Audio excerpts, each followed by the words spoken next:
สิพาไปเลาะกลางบ้านเด้อมื้อนี้เด้ออันนี้ถ่ายจากเฮือนค่อยเพราะว่าเฮือนค่อยนี่มันเป็นเฮือนหลังสุดท้ายที่สุดออกทางไปนาพุ่นก็เลยสิถ่ายขึ้นไปทางเหนือที่ว่าอันนี้เฮือนพี่น้องที่บอกว่าอยู่ใกล้ๆกันนะหมู่บ้านมันจะคือแห้งแล้งแต่จริงๆแล้วหันหมู่บ้านเขาก็สิมีแต่บ้านนะแล้วก็ปลูกผักสวนครัวก็แบบนี้แหละต้นไม้ไปให้ห่มเงาแล้วแกกินมากมันซื่อเพราะว่าถ้าเขาเฮ็ดให้เฮ็ดสวนมันก็สิมีอีกที่นึงคือหมู่บ้านก็คือมีแต่บ้านมีแต่ร้านค้าเนาะอันนี้ก็คือสายแล้วคนบ่ค่อยมีแล้วค่อยก็เลยมาถ่ายอันนี้ก็สิเป็นแคมก็สิเป็นแคมแบบทางเนาะอันนี้ก็สิเป็นห้านค้าของหมู่บ้านเนาะมีหลายห้านอยู่อันนี้ห้านที่อยู่ใกล้ๆเฮือนค่อยเลยก็สิบ้านคนก็ส่วนมากก็สิเป็นแบบนี้ก็สิอนุรักษ์ความเป็นสมัยเก่าสมัยโบราณเนาะแบบว่าคือจังหวะบางคนกับลูกเต้าไปทำงานเงินสร้างกันยังบ่พร้อมกันเลยเฮ็ดไปเรื่อยๆสร้างไปเรื่อยๆประมาณนี้นะเนี่ยอันนี้ก็มีเฮือนปูนที่ก่อแล้วก็ยังบ่ได้ฉาบก็มีเพิ่นก็เข้าไปอยู่แล้วอันนี้ก็สิเป็นเฮือนแบบเฮือนเข้าเนาะบ้านข่อยเฮือนเข้าก็คือเฮือนตั้งแต่รุ่นยายรุ่นทวดแบบนี้เนาะอันนี้ก็นี่ก็สิเป็นทางนี่มันก็จะพัฒนากว่าตอนข่อยยังน้อยอยู่แต่ว่า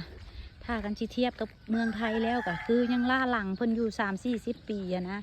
หมู่บ้านค่อยนี่แต่สิประมาณนี้เนาะกะสิเว้าไปเรื่อยๆก่อนเด้อถ้าคลิปมันยาวเกินค่อยก็สิมา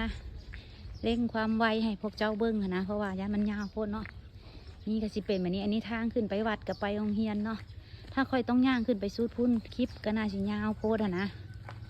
ก็น่าสิตัดต่อกับบ่มีเวลาดอกเพราะว่าเน็ตอยู่นี่มันบ่ดีไหมค่อยโพสเป็นชั่วโมงกับบ่ออกเนาะนี่ประมาณนี้อันนี้อ่ะเบิ้งแน่ขี้ดินขี้ฝุ่นนะรถกระสีส่วนทางตลอดแบบนี้เนาะอันนี้แม่เพื่อนคนในหมู่บ้านนะค่อยกับบ่ฮู้เพื่อนไผ่เพราะค่อยกับโดนสิกลับบ้านจากเทื่อนึงนะค่อยกับค่อยฮู้นี่วัดเดี๋ยวค่อยสิพาเขาไปเที่ยวอีกคลิปนึงเด้อเพราะว่าย่านคลิปมันยาวโพดนะเนี่ยวัดมึงแน่นี่โอ้ยหมักม่วงใหญ่นี่วัดกระสิเป็นแนวนี้เนาะอันนี้ค่อยกำลังสิย่างขึ้นไปโรงเรียนเนาะค่อยสิย่างเลาะไปเรื่อยๆนะสิเบิ้งแบบว่ามาเก็บภาพบรรยากาศตั้งแต่ค่อยยังน้อยๆค่อยเที่ยวทางนี้แหละไปโรงเรียนนะนี่ตั้งแต่ค่อยไปโรงเรียนค่อยสิถือกระดานดำแล้วก็กับสอขาวเนาะอยู่พุ่นเขาก็เอิ้นช็อกประมาณนี้เนาะอยู่ไทยนะเพิ่นก็สิเอิ้นช็อกอยู่พี่เพิ่นเอิ้นว่าสอขาวกับกระดานดำเนาะค่อยไปโรงเรียนทางนี้แหละ